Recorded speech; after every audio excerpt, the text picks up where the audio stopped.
Australian thrash, yes, it picked up from the European and American thrash, but Australian thrash had a lot more edge. I think that's the environment where we live, politically and environmentally. Keyword mental, environmental. If you live in Australia, you deal with weather situations where you should not play overhyped speed, hard-working music. In 45 degrees, you should really be playing reggae, man. But yet here we are. We stepped it up again from normal thrash. Yet it was a little bit edgier than your Slayer, Metallica, and your Megadeths. I feel that Australia has had such an important impact on all of rock and roll, including heavy metal, which followed rock and roll, and it's been overlooked, undiscovered, and it's almost near forgotten. The main thing being is the sound. As we all know, we've seen all the documentaries, how it went from surfing music and it went from stabbed speakers to get that distortion and everything else. That's all correct, but Australia nailed it. We followed the trend of what Black Sabbath did, but Albert Records with bands like AC/DC and Rose Tattoo, that's what made other bands look at our sound. And we've always had that little bit extra edge. So when heavy metal came, geez, look at Escape. They didn't sound anything too over the top, but John the Beast, no one will ever be more over the top than the image that man represented, with the horns, the furs, the engine parts on his guitar. Everything was a little bit more over the top. So when thrash metal came along from the Americas and the Europes, it didn't take Australia very long to make it ours, add a little bit more edge. So you had the bands like Slaughterlord that went, "Puh, if we play this in 45, that's now us."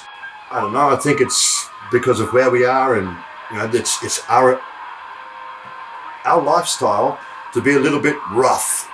That comes from the outback, that comes from the sunburnt country, that comes from being a million miles away from the rest of the world, being very isolated, and do-it-yourself, self-survival. That's the whole attitude that we grew up on big time.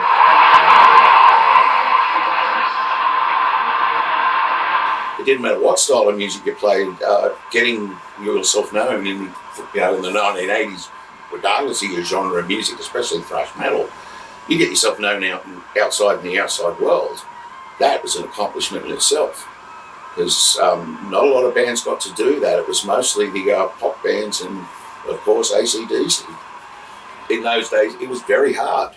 Well, the situation of metal in Europe in the late 80s and early 90s, very different from here, particularly in the late 80s, because Europeans love metal and they always have. They celebrate it. Bands can go to Germany and, play to 100,000 people at festivals. They could sell 100,000 records. It's not the same here for those sort of bands. Australia was really catching up. And also, because there was no media here, there was nowhere for them to put bands. Now, you've got to keep in mind, Australia is as big as Europe.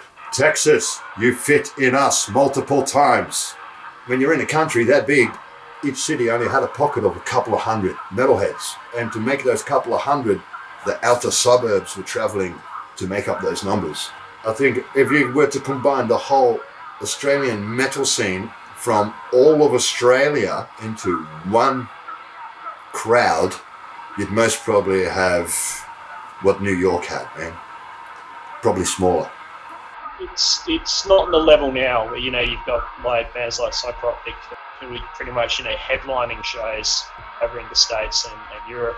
It was still a long and hard-fought battle between late 80s, early 90s to where things are in today. But I think Australia's remained in a bit of a glass ceiling situation up until the past several years. And they basically did it for the passion. That was sort of how I saw it with every band. They were doing it for the love of the music, and that was their prime drive. And you could also tell that when you saw them play live, that they were very passionate and they were really into the music. And that's the reason why when we were all young and we were on the front row, we were giving it back to them. You weren't going to do it for money. I mean, a lot of people say that no, there's no limits to anything you can do, but But, you know, certainly financially, if we worked day jobs, you know, all the rest of the money that we ever had went into recording and instruments and rehearsals and all those sort of things. When my band was playing and starting to tour and stuff like that, there was no internet, there was no Facebook. We didn't have YouTube or any of that. No, we didn't have any of that. There was no social media coverage like there is nowadays. You sent a demo and that's it. So the only way that we knew what was happening was through the record stores, you know, Metal from Melbourne. We'd read Kerrangs and Metal Hammer magazine and all that sort of stuff. And those magazines too, you'd get on an import, so it'd be 4 or 6 months late to get in Australia. Yeah, that's right. And they were like $5 or $6. I think a lot more people were into music, whereas nowadays I think people have got a lot more options with their entertainment. But having said that, it was still really bloody hard. It was still a real slog, you know, like to get anyone to take notice of you. There were labels and stuff here and promoters and stuff, but everyone was sort of like pretty green at that level, you know, with thrash metal and stuff. If you weren't in a band, you were helping bands.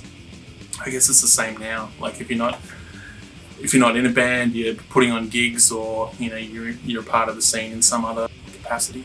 Inviting each other, you know, you come down here and use our gear and sleep on our floor, and then we'll do the same for you. So the do-it-yourself ethic, I think that, you know, spawned from the punk scene and infiltrated through the early days of the new wave of British heavy metal scene, and I think that kind of, you know, went to Australia. Like Australia did the same thing. Like Mortal Sin and all those bands put out their own self-financed recordings, as did we before we signed to any of the major labels. So I think it's up to the bands really to take charge of their own destiny and push it forward, and not wait for someone to come along and do it all for them. And Easter in '87, Matt Moira came up with this idea of getting down to Melbourne. So we went down there at Easter and did 3 shows. Lord and Massive Appendage came with us, and we booked 2 little minibuses and bought way too much alcohol and drove to Melbourne. It was just crazy, but it was really cool. You know, we had no idea what we were doing. Matt did. You know, Matt was a lot smarter than the rest of us. That gig just went ballistic, just went nuts. So, I mean, for us, you know, playing live was, you know, trying to spread that sort of knowledge around, or spread the word, I should say, not the knowledge. You know, for a lot of bands that day, that was what it was. It was just buddy, get out there and play, you know, because that's essentially what we always wanted to do. That's why we started playing in a band. It wasn't to sit around and record in a studio. It was actually to go out and play live. A lot of those guys, like the Brisbane bands, like, you know, your Iron Lightnings and Spitfires and et cetera, if they were doing tours or concerts interstate, that was the big accomplishment. And that's what I sort of saw it as. I mean, they may have thought of it as different. I think back to, you know, when we were touring, when we were doing some stuff with Mortal Sin, who we got to know really well and played a lot of shows together. You know, we were playing in front of big audiences, and we were just sort of having a bloody, you know, ball, really. We just kept gigging, kept playing around. It was always good. We played Adelaide, played Sydney. Wherever we could go, we would, within reason, because it was never easy, just because we were paying for it ourselves. There was no label support, so you know, loading up the truck in those days, PAs were a lot bigger than they are now. Hauling everything up the Hume Highway to Sydney was not an easy thing to do. We never made it to Brisbane as much as we wanted to. For us to make it, you know, for us to travel from Brisbane to Sydney, that's 1,000 miles. That's the equivalent of going from England to Sweden. You know, just the distance. If you do a tour in Australia, especially back then, you were looking at Brisbane, Sydney, Melbourne, Adelaide. No one went to Perth. You were probably even lucky if you went to Adelaide. Over here, it just seemed like a lot of do it yourself. You know, if you did a tour, you got on the phone and rang the pubs, and someone made up the flyers. They're usually hand drawn or put together. And in our band, Slob did all the humorous, artwork for the flyers, and so you sent them up by mail. Someone to post them up there. Package up, you know, half a dozen posters, put them in a tube, and send them off to the venue, and you know, just hope like hell they sort of put the posters up, because that was about the only way that you could really promote that you were actually coming, you know. So it was always a bit hit and miss. By the time you got there, you know, you wondered if anyone knew that you were actually coming. Yeah, I remember one in Brisbane. A mate of ours organised a show for us, and we drove all the way up and found out that he completely hadn't promoted it, and we'd driven from Sydney to Brisbane overnight, and the next night played to about 5 people. You know, there was no promotion. Our tours up and down the coast were literally putting the gear.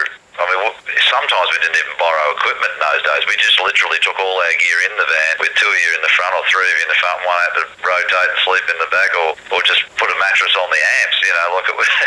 And I'd say most bands did that. It was just really do-it-yourself thing. We'd literally hire out our own bus and just just have the band gear in a trailer and just invite a few metalheads along and crazy for a week and a half. A lot of drunken mayhem. It was quite funny. Yeah. Like I was there as a spectator. I went to the Townsville one. That was great. It was unreal. Yeah, you went on the fun one. I went on the second one. Oh yeah, it was craziness. Every stop where we would have to fuel up or someone had to take a piss break or God knows what, there was a tradition where you had to buy a new styrofoam esky. The one that you had on the bus had to be destroyed and a new one had to be trashed, built and trying to buy alcohol on Good Friday in some hillbilly town where the coppers were watching us from across the road. I think the pub was across the road from the cop station. We had to go to the back of the pub to get booze. And, yeah, because the cops were watching. Pretty hazy days too back then, because, 18, 19, 20, it was just drink that rider as hard as you can after you play until you forget a lot of these things. So, for us to go on tour, you didn't make money. You literally were going out there basically to promote yourselves and get your name out there. I mean, it's a lot more expensive, obviously, to fly a band, especially a 5-piece band and gear around the country. So the first thing, we were doing quite well at our own show, so we could put money back into that and push it out to do national tours and things like that. As other bands came through, the touring bands, we had opportunities to open for those bands, and there was a whole ton of those. Did tours with Slayer, which was awesome, because we all grew up with their music. Later on, even playing with bands like Kiss and things like that. So, it was great to do that, because it's like, when you're a young kid, you have these dreams. You don't realise that eventually one day you might even be playing shows with these bands and stuff like that. So, yeah, lots of highlights of that, and recording music and just being creative is always a good thing,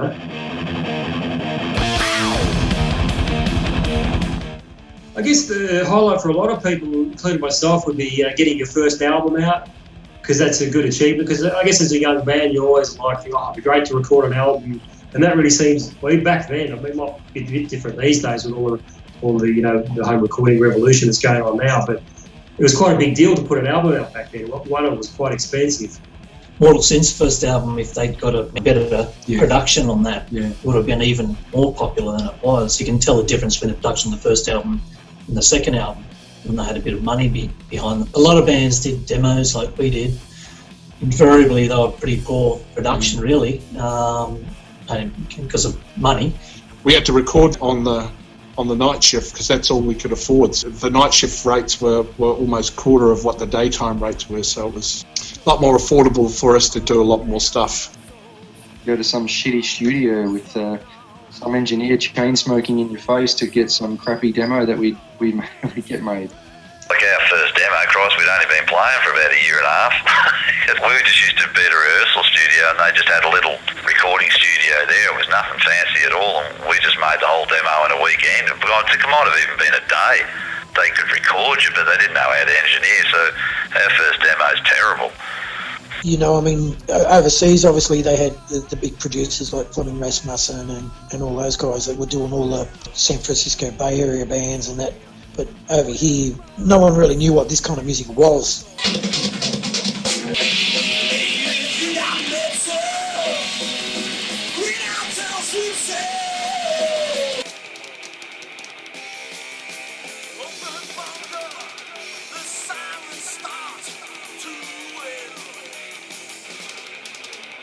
I think that was a show for a lot of bands. There's an essence of the power and the expression, I suppose, that you just can't capture on record. So you can capture the song, but you can't capture that whole feeling.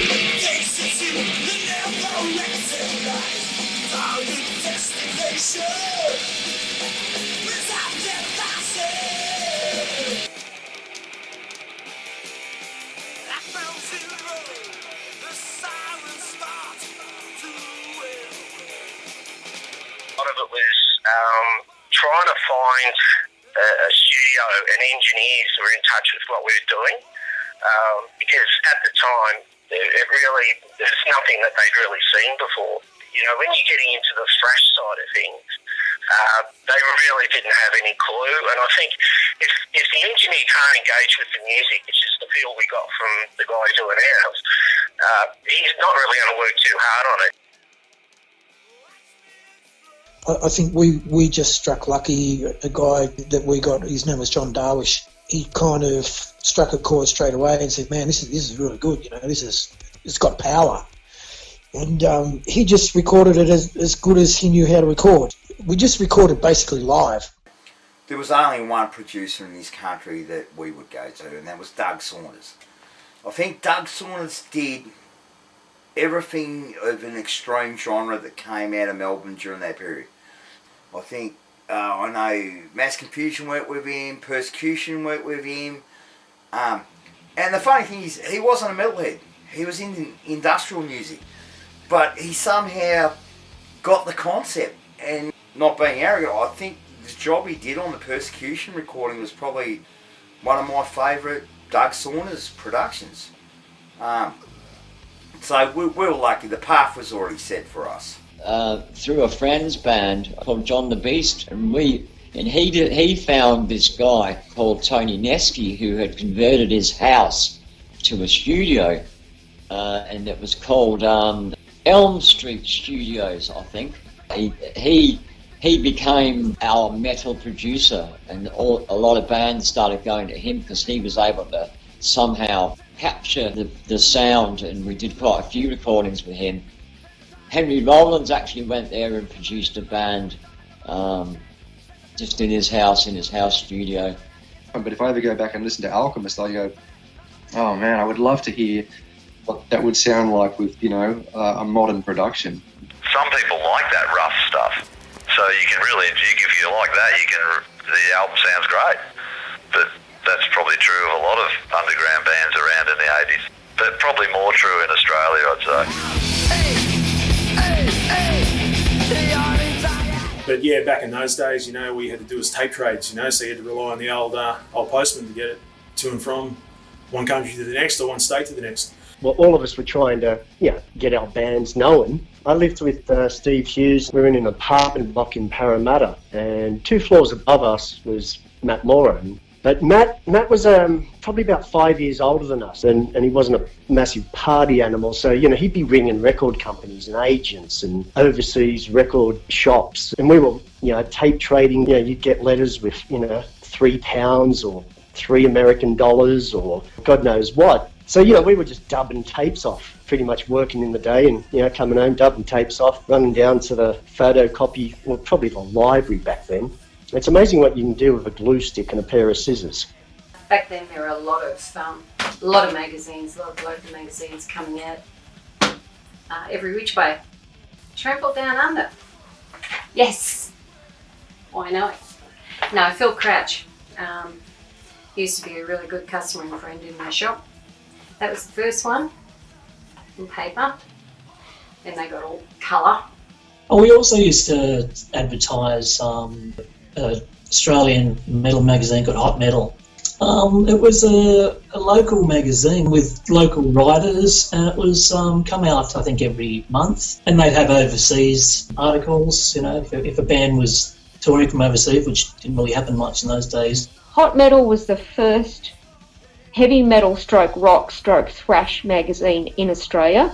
The nucleus of Hot Metal started in late 1988 in Sydney. I'd been working on magazines previous to that as a graphic designer, and I'd been working in London as a graphic designer for Q magazine. As far as metal and rock bands were concerned, they mainly got press through street magazines, free papers. There was a couple in Sydney. Earlier on it had been things like Ram magazine and other magazines in operation, but there was absolutely nothing to concentrate on the burgeoning metal scene, international and local. And so that's why Hot Metal came into being. It responded to that need for coverage and celebration of the metal genre. I was the editor from the second edition. I also designed the magazine from scratch until April 1992 when I left. So that was like the gateway for Australian people. There was obviously a lot of other magazines from overseas, but this was like your entry into the Australian scene as well. So they sort of promote us a little bit as well. We were the national kind of outlet and mouthpiece for metal. We did a lot of features on local bands, and I think that's one of the reasons why it worked as well. Writers in each state reported on what was going on in the scene. Someone in Perth could read about a band in the Northern Territory. We had a page for demos where bands would send in their demos and we reviewed them. It was also a way that anyone who was interested in the band could get in touch with the band. Basically, you just put your name and address and they'd write to you. People would write to you with an envelope with $7 in it, and then you'd send back this vinyl or the tape, cassette, whatever they wanted, I suppose. You know, we ran a big column on one of the pages. You know, people would write their addresses and what they were into, the bands they're into, and they'd write to each other, readers would write to each other. So we put people together who could go to gigs together and, you know, celebrate metal together. And I think that was great. And I'm pretty sure that we were responsible for quite a bit of dating, which was quite funny. It was a really vibrant, active community where we all just supported each other.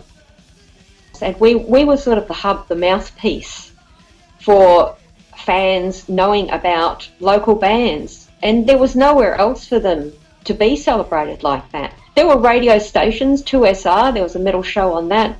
Likewise, 3RRR had metal radio stations. The radio stations, we would be listening, we'd be glued to the radio, community radio. It's still going, it's been the heart and blood, it's the soul of heavy metal in Australia. We'd listen to Anti Accept on a Tuesday night. They were the people that fed us the metal. Yeah, there was a lot of community radio back then, which was the point of discovery for a lot of shows that were going on and for a lot of local bands as well. You had George Malios, who ran Veranda Music. And Veranda Music, look, that's kind of like the mecca for metal when it came to Adelaide. You know, that was the place to go where you formed a lot of friendships. So George was running that radio station with a guy named Mal Cone. But George was huge in terms of introducing a lot of local people to South Australian thrash metal. And I remember like having my shitty little tape recorder, and you'd just be recording stuff onto a tape straight off that show, and you know that was your entry point to discovering bands. It was the Triple M heavy metal show then, but they sold the name to the big national chain, obviously, and became 3D Radio. That's community radio here in Adelaide. And yeah, we were quite active on the metal show back in the day. It was a different world back then.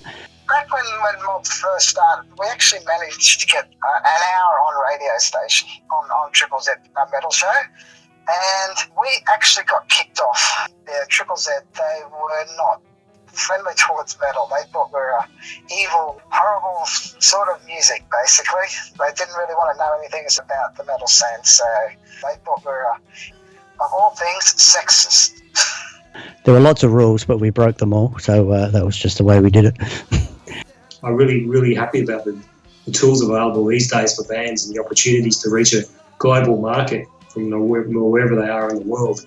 So the do-it-yourself ethic from back then, pressing up your own tapes and sending them out to fanzines around the world, getting reviews, it's just, now it's like it's on marketing on steroids, you know. I miss those days.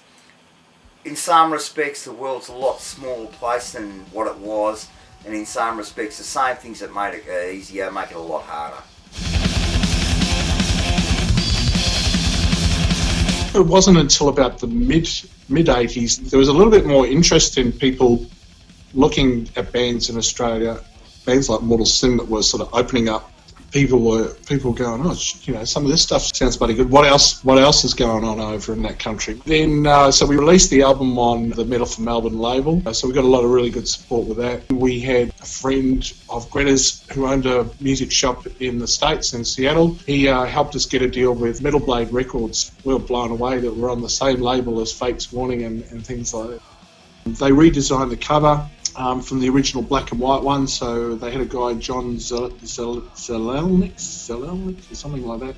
He redid the cover, which was quite cool. There was a lot of good marketing. Got into all the main magazines, Kerrang, as far as album reviews and things like that. And I remember one particular interview that we did with a guy, and he started off and he says, I've been listening to your album and I just absolutely love the lyrics. This song that you have, I picture it as a song about the desert and about the drought of Australia and about the harsh conditions of Australia. And I'm like, righto, okay. I'm not even sure really what that song's about, to be perfectly honest. From a South Australian perspective, there was a spike in interest in terms of what was coming out of Australia. There's a label called CCG Records that did like an underground demo series. So they'd take demos and then they press those onto sort of semi-generic covers. They contacted us. That was the first time we had a record as such, you know.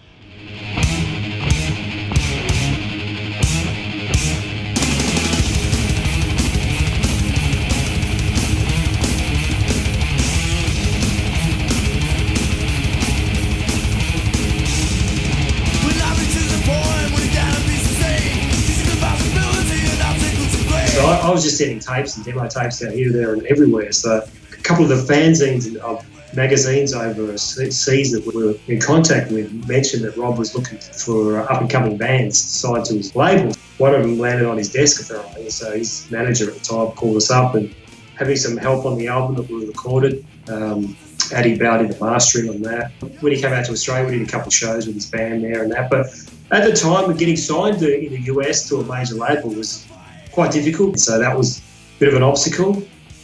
The only avenue to actually get out there was to pretty much try and build yourself up again in another country. You mentioned Hobbs Angel of Death. They've become an institution in terms of representing Australia as a metal act and as a thrash metal act.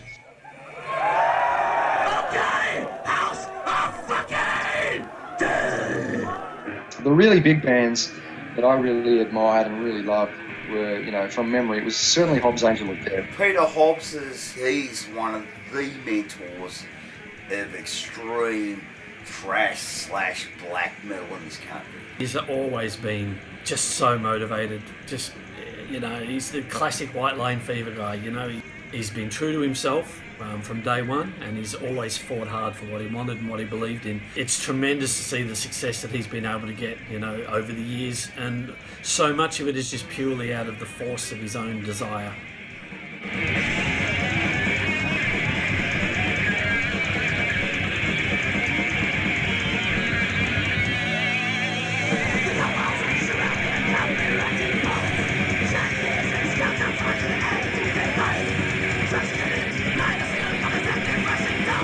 I think one of the biggest misconceptions is that Tyrus evolved into Hobbs Angel of Death. They're two completely separate entities. Peter started Hobbs Angel of Death a year after Tyrus disbanded in '86. He wanted to take it bigger, and I think it was just too hard to coordinate the whole band. Some of them had jobs, apprenticeships, I don't know, whatever the reason was, but Pete wanted to take it bigger, and so he couldn't make that happen. Then he decided to do a demo with the Nothing Sacred guys.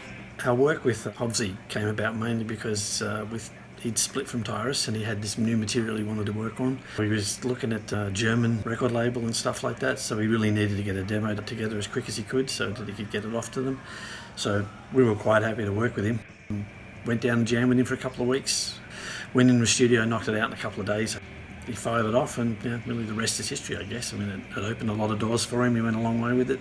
There was a point really early on in which he kind of approached us about maybe becoming his full-time backing band, I guess. Sham and I were still keen to explore what we were doing with Nothing Sacred, so we turned it down. I said, no, we'll stick with what we're doing. But Wooly was more interested in where Pete was going, so he sort of moved over and took off with Pete.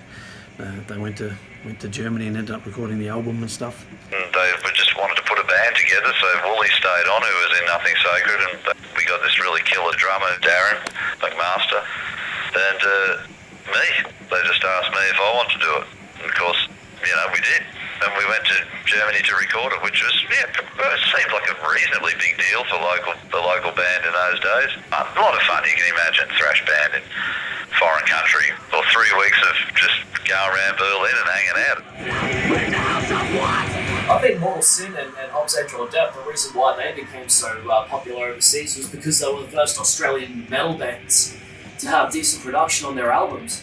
They were like the world-class band with that first album. If you go back and listen to that and put it in the context of when it came out, in my opinion, they were better than Sodom and Creator and all those bands.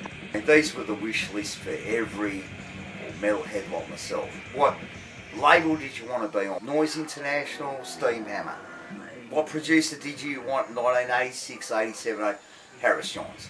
Harris Johns had done Voivod, and I think he did Celtic Frost, and he did a lot of German thrash bands, some of the bigger ones. Hobbs were possibly one of the first thrash bands from Australia to be signed to an overseas label like SPV.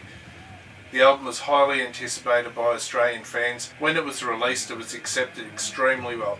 Hobbs played the album launch for the release, and they sold out Bell Street Rock to a relentless audience. Things were pretty wicked. There's people hanging from the roof. They were fun times. Go online and you'll find Hobbs Angel of Death self-titled on many best of thrash album lists. I think Metal Hammer did like a poll recently and Hobbs' album was listed on that. Although England and America is the field for thrash metal music, you stay in Australia, or do you plan to come to England one day or to America to maybe get more things happening for your career? Well, it depends, I suppose, on the workload. How big, like the record sales and demand for touring was massive. Will it be more economical and financially viable to live over here? You can't get back to Australia all the time, so... I think back then, the objective to actually get yourself out into the world, you had to leave. You had to go and set yourself up overseas. That's exactly what Berserker did. They decided they were going to go to London, and they decided, that was going to be their springboard to actually take on the world. We'd always talked about going overseas. That was our kind of promised land. We thought that was going to, be the big thing. To pick the date, I think it was May the 1st, 1990, something like that. We said, right, we're going to go then. And we just basically worked towards that, save money, quit jobs and that. The only other band that you sort of saw doing the same thing back then was Mortal Sin. And they went out and they did some remarkable tours. They toured with Testament. They toured, if I remember rightly, was it Faith No More? It was Faith No More, yeah. They got onto a couple of pretty huge tours. But I do also recall it was extremely expensive. It was really hard for a band to really get noticed outside of Australia, but you had to go the hard yards. You had to literally jump on a plane if you wanted to get known in Europe. Jump on a plane with your band and go over to Europe and play. And you had to do this all off your own back with your own money. That was the times, man. Kind of a make or break situation. You just had to give it a good red hot go. We were on the front cover of Mega Metal Kerrang, which is like early '87. We were on the same cover with like Testament and Death Angel and a few other bands. And we wanted to be thrown in the mix with them. If they were doing a tour, we wanted to do a tour too. There was this tour that went through in, I think it was '87. I think it was Slayer and Suicidal Tendencies, and we were like begging to get on something like that. Get us on something like that. And the record company just, I don't know, for some reason they weren't ready to throw us into the fire. Basically, I think the record company was thinking, we bring a band from America, it only costs us this much, but we bring you guys from Australia, it costs us 5 times as much. So we were stuck in Australia, and all that time that we were stuck in Australia, right up until 1990, before we went over and did the Testament tour, in that 3 years, Testament, Death Angel, all of those jumped 100 times higher than us. Because in that time they toured Europe 3 or 4 times, whereas we didn't do one. That's how sort of quickly that scene changed from '86 to 1990. We're sort of at the forefront of it, but then by 1990 came along, there was a million other bands out there and they were all touring Europe, but we weren't. We lost a lot of ground, and I think that's why we didn't get as big as probably what we could have. Yeah, I suppose we had the opportunity to go overseas. We got asked to go overseas, but, that meant, significant costs or significant outlay at the very start. So, but looking back on it, that's probably something that we should have probably tried to take more advantage of somehow, whichever way we could have. we thought overseas was like the promised land, and we'd get signed. You know, we moved to London, but when we got there, we realised that most of the venues there were booked out almost like a year in advance. Some of them. We did get a couple of good ones. A few in Liverpool that were good. We did a party for Metal Hammer magazine. That was good. We discovered it then that thrash metal in the UK sort of had its day. When thinking back, we had the promised land already at home. The scene was so good at home.